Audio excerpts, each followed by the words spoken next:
ازيكم يا بنات؟ عاملين ايه؟ يا رب تكونوا بخير. يا صباح الجمال، يا صباح التفاؤل، يا صباح الامل، يا صباح كل حاجه حلوه على عيونكم اللي زي العسل. النهارده بقى فيديو جديد ويوم جديد. بس قبل ما نشوف الفيديو بتاعنا، يا ريت لو انت لسه بتتفرج عليا واول مره تشوف قناتي ما تنسيش تشتركوا في القناه وتفعلي الجرس عشان يوصلك كل جديد من فيديوهات. شويه عن الفطار والسحور، نخش بقى ايه في تحضيرات العيد او نواعم العيد. كل سنه وانتم طيبين، كل سنه وانتم بصحه وسعاده وسلامه، ويا رب يجعل كده ايامكم كلها عيد وفرح وسرور، ويجعل كده بيوتكم كلها مليانه بالخير وكل حاجه حلوه على عيونكم، اللهم امين. اول حاجه هنعمل مع بعض الكحك الدايب، الكحك اللي كده اول ما تاكلي قطمه كده منه تدوب في البق كده، ما تحسيش ان انت كلتي حاجه. نعمله بطريقه جدودنا وطريقه امهاتنا وطريقه الناس الحلوه اللي كان فيها الخير والبركه بتوع زمان. بلاش اللي احنا الناس اللي احنا عارفينها دلوقتي اللي بتعمله، لا احنا خلينا في الطريقه بتاعت زمان. كفايه ان انت تاكلي الكحكه وتشمي ريحه الكحكه كده وهي متغرقه بالسمنه البلدي. انا صح، هنعمل مع بعض الكحك الفلاحي بتوع الناس الحلوه والناس الطيبه، ملناش دعوه بكحك المصانع ولا اي حاجه. احنا لنا دلوقتي اللي احنا متعودين عليه من صغرنا. وكل واحده او كل حاجه دلوقتي انا اقول لكم مثلا إيه لو فرش معاكي، لو النقشه راحت منك، كل ده هنشوف ايه العيوب وايه الحاجات اللي انت مشيتي عليها وخلته يفشل معاكي. اول حاجه في مقاديرنا النهارده: كيلو من الدقيق، نص كيلو من الزبده، وعندي كمان نص كيلو من الملبن، وثلاث معالق من السمسم، وثلاث معالق من السكر، ومعلقه صغيره من الخميره الفوريه، وربع معلقه صغيره من البيكنج باودر، وكمان عندي ريحه الموز، وكمان ريحه الكحك. تمام، دي المقادير بتاعتنا، وقرصه صغيره كده ايه من الملح. اول حاجه كده جبت المنخل وبدات ان انا انخل الدقيق. الدقيق اللي انا بستخدمه اسمه دقيق النجار لجميع الاغراض. تمام، لازم تجيبيه لجميع الاغراض، ما تجيبوش لحاجه معينه، ولازم يكون نوع دقيق كويس علشان يطلع معاك الكحكايه حلوه. عشان في دقيق ممكن يطرد السمنه، وفي دقيق بيحب ياخد سوائل إيه حلو. فاحنا بلاش ان احنا ناخد اي نوع وخلاص، لازم تكوني نوع ضمناه ومختبراه قبل كده وكنت شغاله فيه. تمام، اول حاجه عندي كمان للعجن بقى هنحتاج كوبايه من اللبن. يعني ايه كوبايه من اللبن؟ علشان كمان الكحكايه تعيش معانا هنقسم الكوبايه، يعني هناخد نص كوبايه ميه عليها نص كوبايه لبن، هتجمعهم لنا كوبايه كبيره. تمام، ببتدي ان انا اختبر الخميره ازاي. معلقه صغيره من الخميره وعليها 3 معالق من السكر، وقلبتهم مع بعض وركنتهم على جنب لحد ايه ما يتفاعلوا مع بعض، عشان في الوقت ده ممكن لو الخميره بايظه الكحك يطلع معاكي بايظ خالص، وعوضك في السمنه البلدي اللي انت استخدمتيها، واحنا عارفين ان السمنه البلدي غاليه. اول حاجه بقى جبت معلقه من السمنه وسبتهم يتسيحوا، وبعد كده جبت السمسم، بدات ان انا احمصه. بحمصه ليه بقى في الملبن؟ علشان انت بتاكلي كده الكحكايه تشمي كده ريحه الملبن وطعم السمسم كده في الملبن، بيخلي الملبن كده طعمه حلو. وكمان هيطلع معاكي الملبن طري، ماهوش ناشف، ماهوش معضم معاكي اما يطلع من الفرن، هيخليه يطلع ناشف ومعضم معاكي. معلقتين السمنه البلدي بيخليه طري حتى الاخر كحكايه انت بتاكليها. وعندي كمان كيس من الفانيليا، حطيت رشه كده عشان يخلي ريحه الملبن برضو ايه حلوه. لو مش حباه بعدها خالص. فضلت اعجن كده في ايدي لحد ما اتلم وبقى معايا قطعه واحده ان انا اكوره. بصي يا حبيبتي، في الوقت ده ما ينفعش تكبري الملبنيه بتاعتك، لانها لو زادت عن حدها هتلاقي الكحكايه نفسها اول ما تخش الفرن هتطرد الكميه الزايده من الملبن. يعني خلاها صغيره كده، يعني ايه قد البليه. شيء عارفين البليه بتكون قد البليه كمان، لو حاولت ان انت تصغرها يكون افضل. تمام، ما تكتريش عشان البلبل ما يخرجش من الكحكاه هو في الفرن. بعد كده ما خلصت ركنته على جنبه، جبت بقيه السمسم بتاعي وحمصته كده وخد اللون الحلو ده وحطيته على دقيق. في ناس يا جماعه بتبيع السمسم محمص، بلاش ان انت تجيبي السمسم محمص، مش هيديكي نفس الريحه والطعم في الكحكايه. تمام، عشان هيكون عندهم من زمان، فجيبيه واعمليه انت في بيتك احسن. هنا بقى حطيت بقى السمنه، او حطيتها بقى عشان تسيح خالص لحد بقى ما السمنه تتقدح معانا قدحه محترمه. هنقوم نازلين عليها كده على الدقيقه، هتلاقي عمل رغاوي ويبقى هي كده اتقدحت مظبوط. قومي جايبه بقى معلقه خشب وابتدي ان انت قلبي فيها. تمام، وقت بقى ما تقلبي فيها وتلاقيها خلاص دفيت تقدر ايدك تتحمل السخونيه بتاعتها، ابتدي ان انت اشتغلي بايدك عادي مفيش اي مشكله. وعندي ربع معلقه صغيره من البيكنج باودر، ما تكتريش بقى لان لو كترتي في البودر الكحكايه هتفرش معاكي، وكمان النقشه اللي انت عملتيها هتسيح خالص. تمام. خلي بالكم من كل حاجه انا بعملها. بدات ان انا اجيب بقى بكف ايدي الاتنين وادعك اكنك بتغسلي هدوم. فاكرين الهدوم لما كنا بنغسلها زمان؟ ابتدي ان انت تدعكي جامد اكنك بتحكيها، عشان ده اللي هيطلع معاكي الكحكايه دايبه وناعمه ومش هيطلع معاكي خشن. تمام. بعد ما خلاص كده عملتهم، خليت ايديه كله متغرق بالسمنه البلدي. جبت بقى الخميره بتاعتي بعد ما خلاص اختمرت معايا واختبرتها، نزلت بالدقيق بتاعي. الدقيق ما بيعوزش عجن كتير يا جماعه، انت بس بتعملي كده بطراطيف صوابعك وبتتوهي بس ايه الخميره بتاعتك اختفت. هنجيب بقى المواد السائله عشان نبتدي نحط شويه بشويه. زي ما انا بقول لكم، في دقيق بيعوز لبن او ميه، وفي دقيق ما بيعوز سوائل كتير، فواحده واحده. تمام. لما انا حطيت اللبن على الميه بيديله ان هو ممكن يعيش اطول وقت ممكن وما يدوتش ولا يبوظ معاك.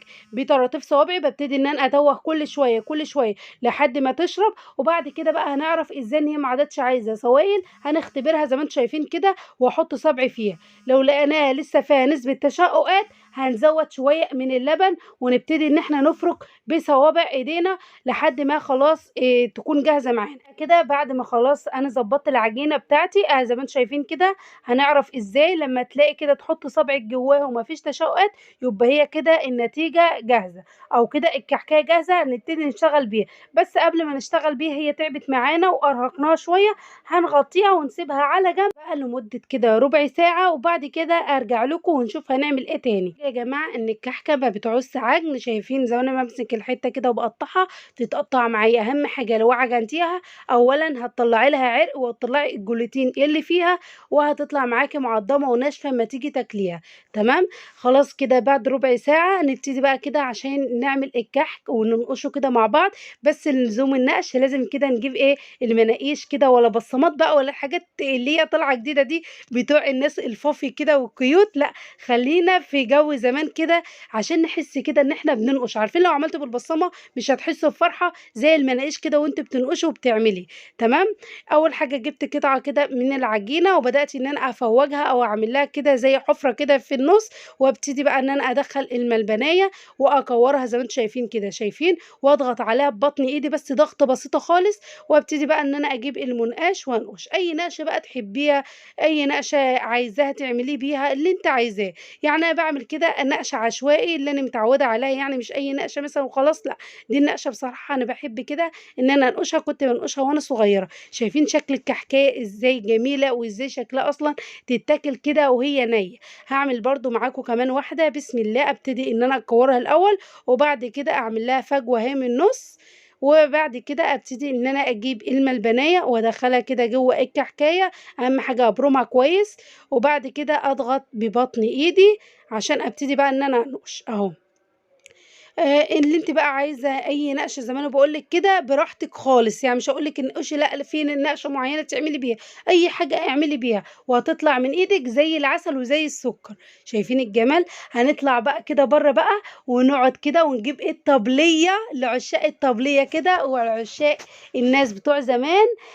نقعد بقى كده ونجيب بقى حبايبنا اولادنا اخواتنا جيراننا ونلمهم كده حوالينا ونخليهم يعملوا كده معانا. عايزه اقول لكم ليها ريحه حلوه جدا، وخصوصا الناس كده لما تلمي جيرانك كده والريحه الطيبه والفرحه، وتفضلوا بقى تتكلموا وتضحكوا. فكروا كده نفسكم وانتوا صغيرين كنتوا بتعملوا ايه مثلا وانتوا بتنقشوا، وايه اللي كان بيحصل.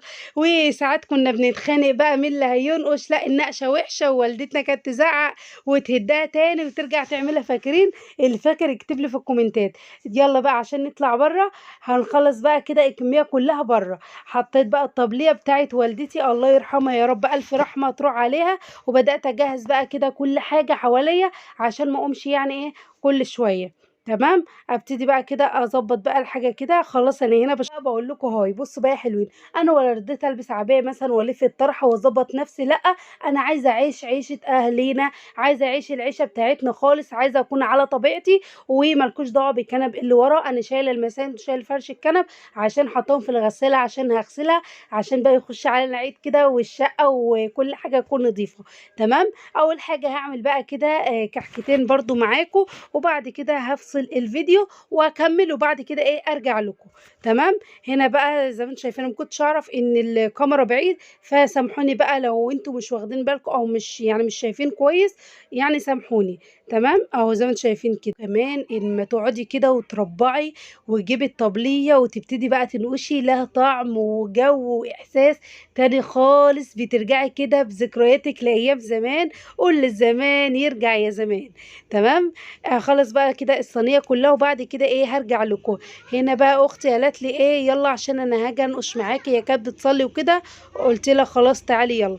هنا بقى اختي جت بقى هنا عشان تساعدني. يلا يا حبايب بقى تجيبوا جيرانكم وحبايبكم اولادكم وشجعوهم كده، وادوهم حتى لو مثلا عندك اطفال صغيره وخايفه يبوظ العجين، اديها عجينه صغيره وخليها تعمل معاكي خالص. يعني شجعها وفرحيها، ما تقوليش مثلا هتبوظي حاجه، لا، انتي قول لها تعالي وخدي حته عجينه وتعالي اعملي زيي. هي حتى هي تيجي تقول لك هي شكلها حلو، هي كده مظبوطه، اقول لها انت كده زي العسل. مع بعض نقول ايه: يا كحك العيد يا احنا، يا بسكويت يا احنا، يا شربطات يا احنا، في الكوبايات يا احنا. بصراحه مش فاكره حاجه تانية، هي دي بس اللي انا فاكراها. تمام. مين بقى كان بيغناها كده واحنا بنعمل بقى كده؟ ومثلا مامتك، خالاتك، جيرانك كده، ويفضلوا بقى يسقفوا كده ويقولوا الاغاني دي. ربنا يرحم كل ام يا رب فقدتوها، ويا رب كده يجمعكم بيها في الجنة. وكل ام عايشة ربنا يديها الصحة يا رب ويبارك فيها. تمام. ده كمية الصواني في الكحك. وبعد كده هوريكم بقى شكل الكحك بعد ما خلصناه. عايزة اقول لكم الكيلو كحك عمل لي 3 صواني، وما شاء الله عمل لي كمية محترمة من كيلو كحك. يعني اللي يشوفه يقول لي عاملة 2 كيلو مش كيلو دقيق. تمام. يلا بينا بقى عشان نشوف كده الصواني وشكل الصواني كده وشكل كده الكحكايه. هنا بقول لكم يسلم ايديكم قبل ما تحطوا اللايك. شايفين بقى الكحكه عامله ازاي؟ عسل عسل عسل. إيه الحلاوه دي والطعامه دي؟ بجد بجد يسلم ايدي. لا، هنسيبهم بقى كده لمده بس ربع ساعه، نروق المطبخ بعد ما اتبهدل، وبعد كده هنحطهم في الفرن نسويهم. وبعد كده ارجع لكم ونشوف بقى الكحكايه كده شكلها عامل ازاي من بره وشكلها عامل ازاي من جوه. استنوني، ما تروحوش في اي حته ولا تغيروا المحطة. نشوف كده شكل الكحك بقى بعد ما طلع، واللون جميل جميل جميل، ولا الريحة كانت قلبة الشقة. شايفين بقى شكل الكحك عاملة ازاي؟ محتفظة بشكلها ونقشتها، ومن تحت لونه فظيع. شايفين بقى الجمال والحلاوة. بصراحة ان الكاميرا ظلماه، وكمان الكاميرا في الوقت ده كانت مفروض تتمسح بس كنت نسيت بقى. هنا بقى جيت اكسرها، اتكسرت كلها. شايفين الكحكة مش متحملة حتى احط ايد عليها، بس في نفس الوقت الكحكايه ماسكه نفسها. شايفين قد ايه دايب؟ بحط ايدي عليه كده بيدوب. ولا الملبن طري جدا جدا جدا، ولا ناشف ولا جامد ولا اي حاجه. معلقتين السمنه دول بيفرقوا جدا في الملبن. تمام. شايفين الجمال؟ شايفين الحلاوه؟ بصراحه عجبني قوي. ولا النقشه ولا اتمسحت ولا ساحت ولا فرش. بنفس حطت الكحكايه في الصينيه طلعناها، ولا فرش ولا النقشه اتمسحت ولا اي حاجه خالص. هنا جبت السكينه عشان اوريكم شكلها افضل كمان من جوه. شايفين الملبن متوزع قد ايه جوه الكحكيه؟ شايفين الجمال؟ شايفين الحلاوه؟ ومن جوه بقى الكحكايه لونها احمر كده، بيحسسك بكحك زمان. ما تستعجليش على الكحك وسويه بالراحه خالص عشان يطلع معاكي جميل. هجيب بقى كمان كحكيتين كده واحطهم في طبق، ونبتدي نحط كمان فيهم ايه؟ السكر. عشان بقى دي كمان ايه وانت بتاكلي كده يا سلام، بتتمزكي كده وانت بتاكلي الكحكايه، والكحكايه بتدوب في بقك. بصراحه الكحكايه كده وانا بقطمها كانت بتدوب في بق دوب. بجد بجد عسل عسل عسل. جبت برضو كمان السكينه وبدات اوريكم اكتر. شايفين من جوه الكحكايه حمرا ازاي وجميله ازاي؟ هجيب بقى زي ما انا بقول لكم السكر انا فرماه في البيت، مش فرماه هنا. انا عاملاه في البيت. بلاش تجيبوا سكر من بره عشان بيكون لقط حاجه وطعمه ما بيكونش حلو. الحاجه في البيت حلوه ونضيفه وجميله. وبجد بجد ما تعملوا الكحك يسلم ايديكم ويسلم عينيكم ويسلم كل حاجه حلوه زي العسل، عشان انتوا اللي عاملينها. تمام. شايفين اللون عامل ازاي؟ اللون جبار جبار جبار. هنا بقى جبت كده الطبق وابتدي بقى ان احنا ايه ندوق مع بعض. بسم الله. واجيب السكر كمان البودرة اهو. هنا كنت بظبط بقى الطبق عشان كده ايه لزوم كده الشكل، ولزوم ان العين بقى كمان ايه بتاكل قبل البق. بسم الله الرحمن الرحيم. وابتدي بقى ان انا انخله كده عشان لو في اي حبيبات مثلا ما استحنتش كويس فدي ما تنزلهاش لنا على الكحك وشكله ما يكونش حلو. ارايكم بقى بصراحه وبامانه كده لما الكحك اتحط كده على السكر، يا سلام يا سلام يا سلام، جوعتينا يا ام جنى ولا الحاجات الحلوه اللي انت بتعمليها. بصوا بقى يا حلوين، اول حاجه لو انت عايزه تحفظي الكحك بتاعك ويفضل من اول واحده لحد اخر واحده، جيبي علبه بلاستيك وابتدي ان انت ترصي فيها وغطاها كويس بالغطا بتاعها يكون غطا محكم، وعينيه عندك في التلاجة او في الفريزر بيفضل من اول واحده لحد اخر واحده. وكمان بلاش تحط السكر على الكحك لو انت مش هتاكلي منه على طول، عشان الكحك هيشرب السكر وهيطلع معاكي معجن.